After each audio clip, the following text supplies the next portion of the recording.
Well, it's time now to welcome a dynamic duo that has recently formed like the Avengers to cover our Vegas Golden Knights. They couldn't be more opposite in their being, but they're very similar in their hockey knowledge. One is from Hockey Town and the other is from Hockey Country. One was along with the VGK during its Stanley Cup title run, and the other happened to live in the Sunshine State when the Knights were crowned. Regardless, this hockey team has reached the mountaintop by being a guest right here on Sports Night to talk Golden Knights versus the Ducks and much more, of course, round 2 of the Stanley Cup playoffs. Folks, let's welcome the host of Hockey Nights in Vegas podcast, the Midwest Monster, Eddie Rivkin, and the Canadian hockey mind who will tell you that she knows more about hockey than I do.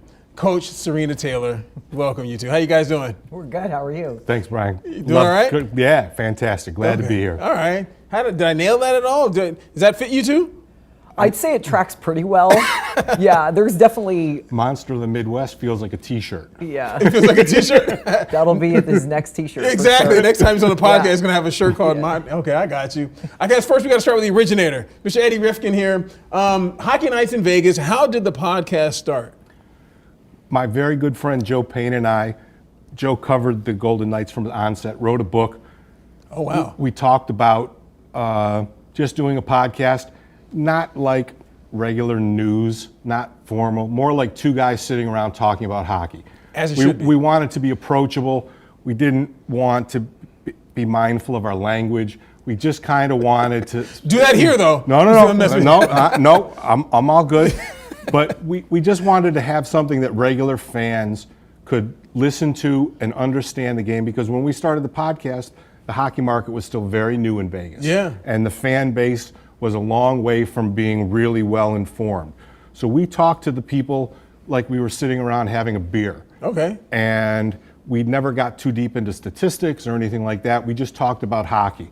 And we talked about it very fair and very balanced, where if the players weren't playing well, we said they need to improve. And if they were, we talked about how well they played. I got you. Okay. All right. So folks at home probably know he's got a Bud Light under the table right now. I'm joking. Being that you're from Hockey Town, right? Detroit, as far as hockey's concerned, very knowledgeable there, right?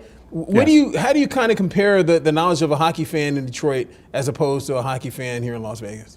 With no disrespect to the locals. So here, let me disrespect them. I mean, hockey's been in Detroit for over 100 years. Yeah. And when hockey started in Detroit, there were 6 teams in the NHL. Original 6, yeah. And the legacy of hockey in Detroit is, it's epic. It's Montreal, it's Toronto, it's so much different. Here we're we're finishing our 9th, going into our 10th year. Yeah. The fan base has come a long way, but it's an apples and orange comparison when you talk about an original 6 fan base. So Sarina, in talking about that, I mean, if you're a fan of the Golden Knights and you're a fan of hockey, you should just know that you're in the playoffs every year except once, right? I mean, every team is like that, right? Every team wishes they were like that. I think what the interesting thing about being in Vegas is the fan base here does not realize how lucky they are. That's what I'm saying, yeah. They've got, from the top down, a great ownership group, great general managers, great coaches. The coaching staff is unparalleled in this city, and the team always puts out a good effort, and people just really should be very grateful because the options are a lot different. Yeah. All right. So I told people that you're from hockey country. You're Canadian, yes. Obviously. What part of Canada? Saskatchewan. So the team that you root for there is? Well, we don't have a team in Saskatchewan. But I mean, like, what do Saskatchewanians? That's a very, very nicely done. Did I get it? Yes. So people from Saskatchewan, generally, it depends on their age. Okay. Because back in the day, when there were only 6 teams in the league, most people were either Toronto, very few Habs fans, Montreal. Yeah. You'll get the odd Boston fan, stuff like that. Yeah, like my dad was a Bruins fan growing up. So that's how people pick their teams. All right. But then, growing up, I was an Oilers fan. And so people in that area either pick Edmonton, because it's one of the closest teams, and they were so successful in the 80s. There's a few Winnipeg fans around there because Winnipeg's probably the closest team, but it just kind of depends on what era you grew up and who your parents cheered for, because that's a big part of it too. Definitely there. the parents. I get that with me being like a Sixers fan and the Eagles or something like that, because my parents are both from Philly, so Yeah. I get that. So being that the last team that you named was Winnipeg, which is closest to Saskatchewan, I guess, what team were you a fan of? Edmonton. You're an Edmonton Oilers fan. Okay. So as an Edmonton Oilers fan, well, I mean. Former Edmonton Oilers fan. Really? Since you moved here or what? We're not having that conversation on here. This is not the time and place to have this conversation. But I was an Oilers fan growing up. Yeah. Oh, okay, okay, all right. There's something we need to not tell the people about. Okay, so first thing I wanted to ask you as well, how did you and Eddie link up? Well, I actually came to Vegas last year for a couple of games near the end I do of the remember regular seeing you in the season. press box. Yeah, and The then hair. that's where I met Eddie. That's what everybody says. That's where I met Eddie. Okay. And I had been co-hosting a Panthers and Lightning podcast in Florida for a couple of years. You're the And so enemy. we just kind of met that way. And then when I decided that I wanted to move here, I was in contact with someone from the team, and she was happened to be at lunch with Eddie. Oh, wow. Was like, hey, Eddie's like, I'm not sure what I'm going to do when my podcast co-host moves to Japan. He And just outright, Chap, that was my guy. it was Yeah. literally at the moment where she's like, actually, Sarina's moving here and whatever. And that's just kind of how we, Okay. yeah. It was an incredibly fortuitous bounce of the ball. Oh, wow. Yeah. Chris was moving to Japan, That's a big word. and I honestly didn't know how the podcast was going to go on. There was no way that I was going to sit in front of a microphone by myself and do talk it, for yeah. 45 minutes. I don't have that much vanity to believe that people would listen Do we to me. believe that? No, he could do it. Yeah, exactly. No. Please continue, sir. And it turned out that we were having lunch, and the team rep said, well, what are you going to do? I said, I don't know. And they said, do you know Sarina is moving to Vegas? And my response would get beeped here. Yes, So I said, if that's true, reach out to her right now and say, I would Oh, wow. love So for you her guys to didn't be. even know each other. We No, knew we had each other met- just a little bit, Yeah. right? Oh, okay. She was here for 2 games where the Golden Knights got boat raced by Edmonton and Winnipeg on back-to-back nights in March of last year. But He had to put that in there. well, I mean, For listen, somebody, They were- just twist they that a were little rough. bit. it was was rough. They were awful. Yeah. The Golden Knights were awful the 2 games that she was here. Oh, okay. And it turns out that Sarina was texting with the team member, and I said, if you're really texting with her, go ahead and say, You're on. the co-host spot is yours if you Yeah, want it. yeah. And I can't tell you her response because it would get beeped. But You got a lot of beeping going on there with was these guys, huh? there's how we some roll. beeping there's some beeping going on, and it's just honestly, it's been magical. Okay. We don't rehearse our podcast. Sarina has no idea what I want to talk about. We literally did one sort of a test episode where we turned on the camera and just started talking about hockey. There was really no learning curve, I don't think, Okay. from when we started the podcast. And this year, for me, as having done it for 6 years, this is magical stuff. Magical, huh? Yeah, All right. because she knows the game better than just about anybody that I Look at know. you. You're almost setting me up because I was just going to ask who knows the game better. Oh, silence between Eddie's you two, huh? older. But here's Yes, what I will Eddie say. is significantly older. It's different because I've seen the game in multiple places. Okay. So I grew up in the motherland where nothing even comes close to the popularity of hockey, right? Okay. Nothing is even as important, even comes close to the importance of hockey in Canada. And so I've also lived in non-hockey climates where there were NHL teams, several ones. So I've been able to see the game from different perspectives Okay. versus just, us growing up and whatever. Because Eddie's been in a couple different places, Detroit and here and whatever. But he, back in Canada, like there's games at all levels that you can go to any day of the week and stuff like that. It's just a little bit more dispersed and seeing how the different climates are. And I say climates like hockey climates in Southern California. I lived there for 10 years. It's completely different between Anaheim and LA. Living in Florida, it's completely different between Sunrise and Tampa. So it's just an interesting, I have a different perspective I like that. She's than being he nice. does. So So she skated around the question. Well, I don't know if there's. I think that the fairest answer is that we're both hockey purists. Gotcha. We both are. We see things very much the old school way when we thought hockey was the best, and our knowledge bases, though different, they're not really confrontational. I got you. You know, a lot I of people gotcha. said, you know, you need to have more conflict Yeah. on the podcast because that makes better TV, better Yeah. whatever. But I don't think I subscribe to that because our perspectives are different because of our years of experience. Yes, I am older. I can admit that. And I remember things from way back in the because you- 60s and the 70s. You also have more hair in your face. That's probably why. So Well, yes, but so I don't think I think the answer is the knowledge bases are sort of similar, but the perspectives are different because she saw a lot more junior hockey, and I've been more attached to the pro game for longer. But I Gotcha. also think it depends on, people like Eddie and I grew up in different places. Everyone sees the game differently. say yes, 1000%. Everything we were at Kelly McCrimmon's press conference today, and everything that came out of his mouth came out of my mouth last night when I was talking to my dad on the phone. Kelly and I see the game the same way. Similarly, okay. Right? But not everybody does. That's why we have different general managers and different head coaches. And I guess that's a good way to put it when you're just dealing with two different human beings. And what that equals is a good podcast, is a good team, a good duo to talk hockey, right? Different perspectives. Yeah, I mean, you need different perspectives. You don't want someone agreeing with every single thing you say, then, why sit there and talk to you? Where's the jam in that? There you go. So with that being said, you talk about magical, that's my segue, terrible one, to the Ducks. Yeah, magical Ducks, Disney. Anyway, that's terrible. All right, so That was awful. No, I'm just kidding. I was not following it. But here we are. well, Canadian, so I mean, I get it. But all right, so they're taking on the Anaheim Ducks. Round number 2. First and foremost, I got to ask, who had the tougher first round matchup, and who you think did better in the first round, as far as the Golden Knights or the Anaheim Ducks? Being that the Ducks took out Edmonton and the Golden Knights took out Utah. Well, I think it's apples and oranges again. Okay.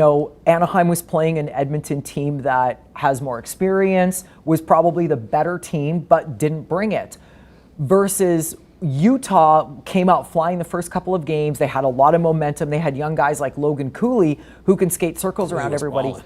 but they've got no experience. And you could see as the games were getting deeper that Utah was starting to make mistakes that Vegas would not make. And so I don't know how you would say who had the tougher round, because I really don't feel like when you look at it from afar, now that they're both over and they were both wrapped up in 6 games. Hence the questions. Yes. Yeah. What do you think, Eddie? I think the Golden Knights had a little bit tougher of a season. The greatest player in the game right now is Connor McDavid. He said we have an average team with exactly what he said, overly yeah. high expectations. You've been average all season long. And listen, the Edmonton Oilers don't defend. They have no depth.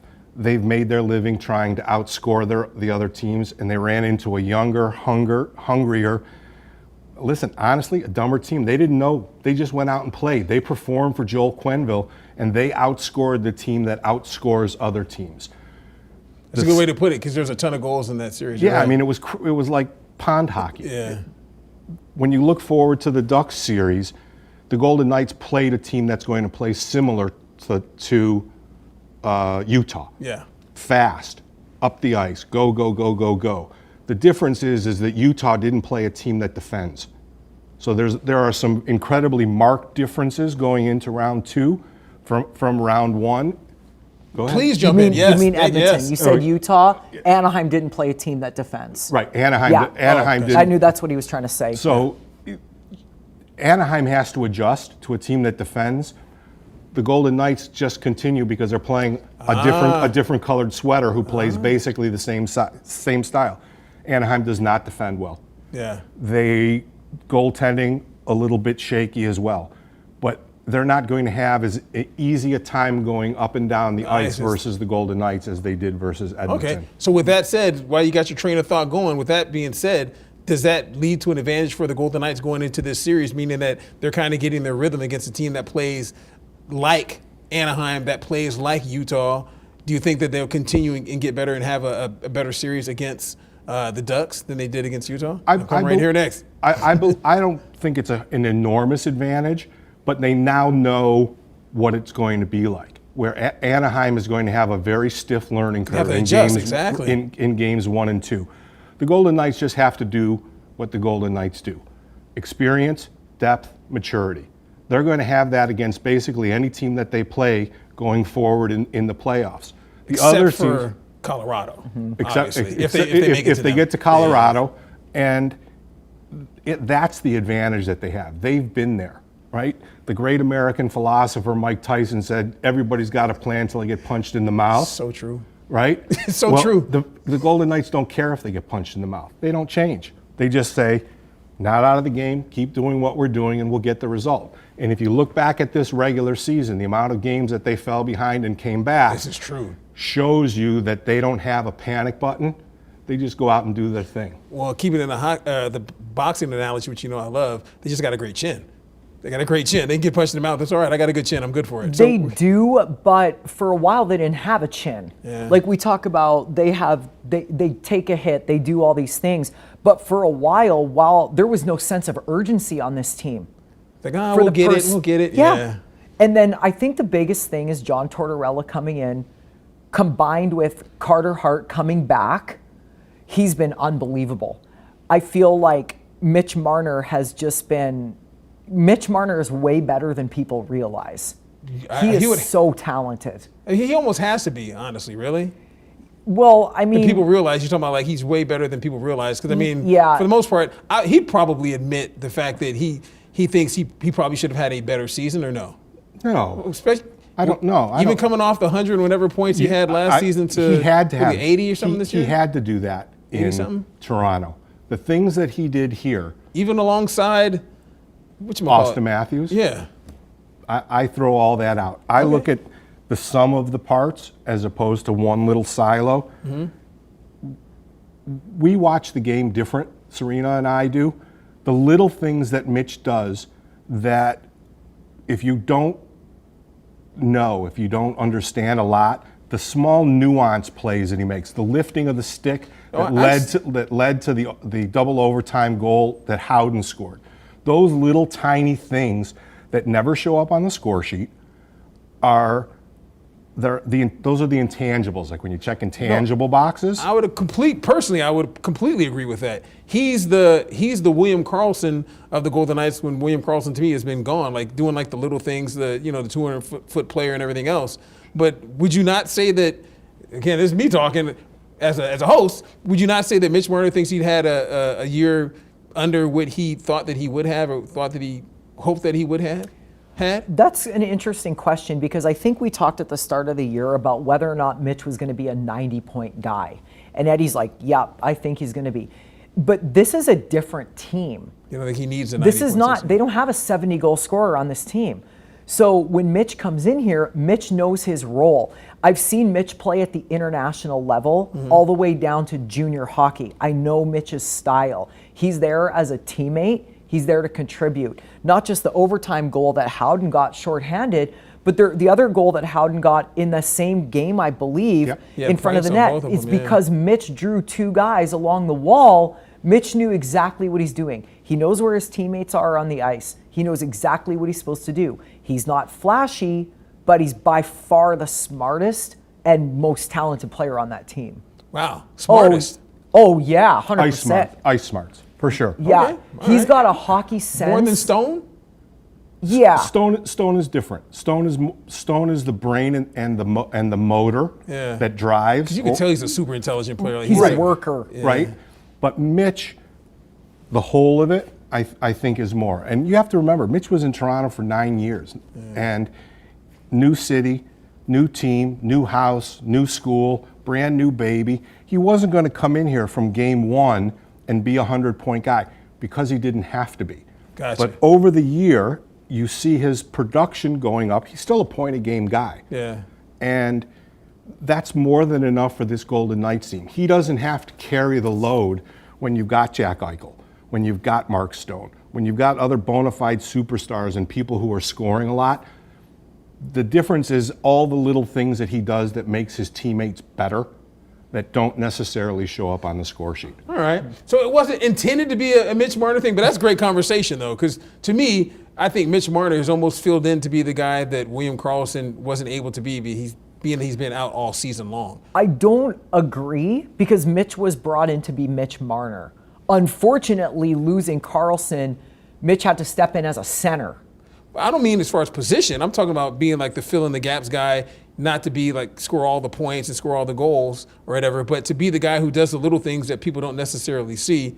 To me, I see that a lot in Karlsson, and he wasn't there to provide that. So I think Mitch provided a lot of that because the void left by Karlsson. That's what I mean. I think Mitch would have done it anyway, but I do agree with you. I think there were a lot of guys that filled in Karlsson's absence. I think we got a guy like Brett Howden who can play That's exactly different what places. I was thinking. Yeah. You know, like Howden is just, he's really coming into himself right now. Super And versatile as well. yeah, I feel like Howden and Mitch have probably been the best Golden Knights so far in the first 6 games. Yeah. And Carter Hart. Yeah, he was he was phenomenal. I guess moving quickly, to the topic at hand. I mean, the Ducks, the Golden Knights. You kind of alluded to the fact that you think that they don't necessarily have to do a whole lot of changing as far as the Golden Knights to play the Ducks because they played a team that's similar to them. What do you think about the Golden Knights going into this series with the Ducks and whether or not they have somewhat of an advantage in the fact they just played a team that's similar to their style? Or do you think, I don't know, that the Ducks maybe are feeling pretty good about themselves and since they don't have any experience, they're young and dumb, that gives them an advantage? I think there's not necessarily a huge advantage. Vegas is still going to play their game. Yeah. You just reset. You reset right now. This is the start of a new season right now. It's do or die. Yeah. And Vegas this is where the experience we talk about comes in. Everybody can just calm down a little bit.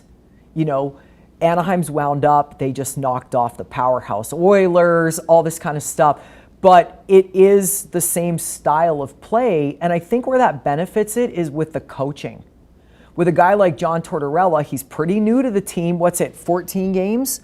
Yep. He's been here? 8 and 6. And so he relies on his quick, man. assistant coaches, because they've been here. You're talking about that, Yeah, and so it's kind of, we're in a situation where Torts is saying, okay, we got to just keep doing what we are doing because it worked. Now, Anaheim can come out just like Utah did and have 2 completely different teams on completely different days.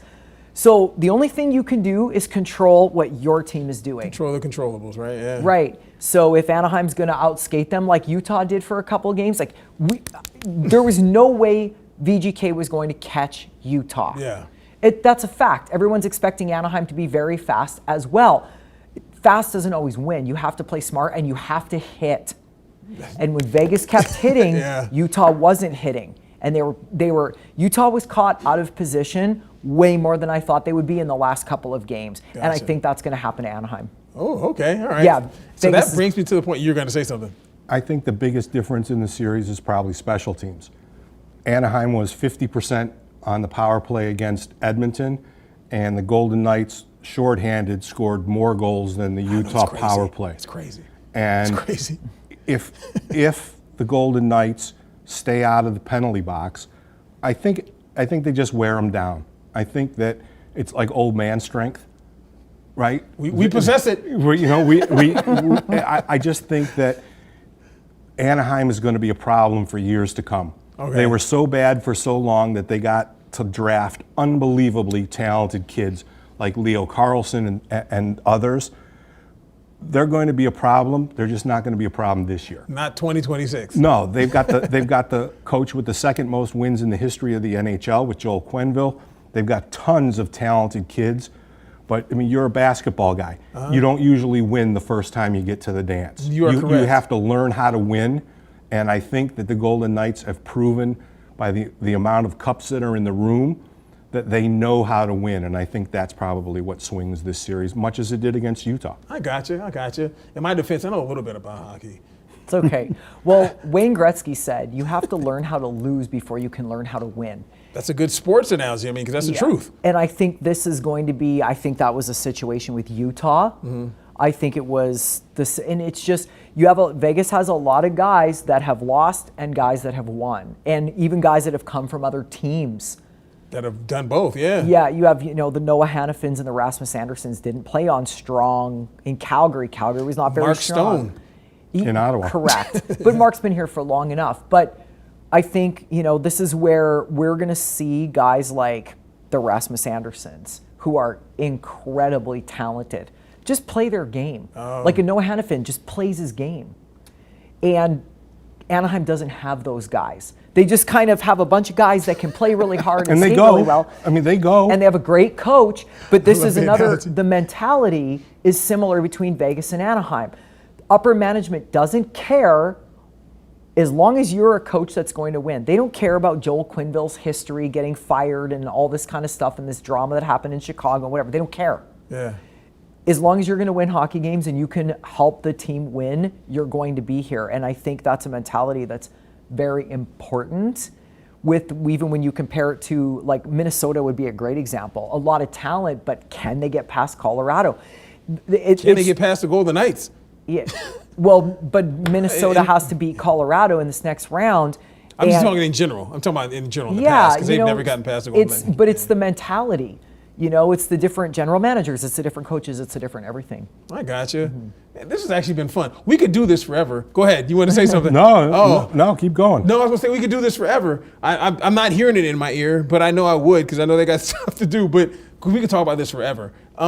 This is easy. This is good. This is good conversation. I need a prediction. 6. Wow. Okay. And I already know VGK in 6. So Yeah, VGK in 6. that was quick. I always dodge predictions. She always, that you're not. Always You might not. have. Boo! But- You hear the boo? Hold on. I booted too. I tried to get her to do. I don't do I predictions. will say this. Before we knew where VGK was going to end up, before they finished first in the Pacific, the talk was going around some of the media like, I certainly hope we don't have to play Edmonton. I really don't want to play Utah. I said, they're going to beat Utah. Don't even stress out about it. They're going to beat Utah. That sounds like a prediction. They're going to beat Anaheim. If they lose, it's because VGK beat themselves. There's no way, not to discredit Anaheim, but there's no way that a team like that is going to outpower Vegas. Gotcha. It's just not going to happen. Okay. All right. I like it. VGK in 6, and they're going to, whatever amount of games, win. doesn't matter. They're going to win. It could be 4 close games. It could be 7 crappy games. Who knows? There we go. But- Before we get out of here, you being in Las Vegas, you're Canadian. How about the hockey here? Come on.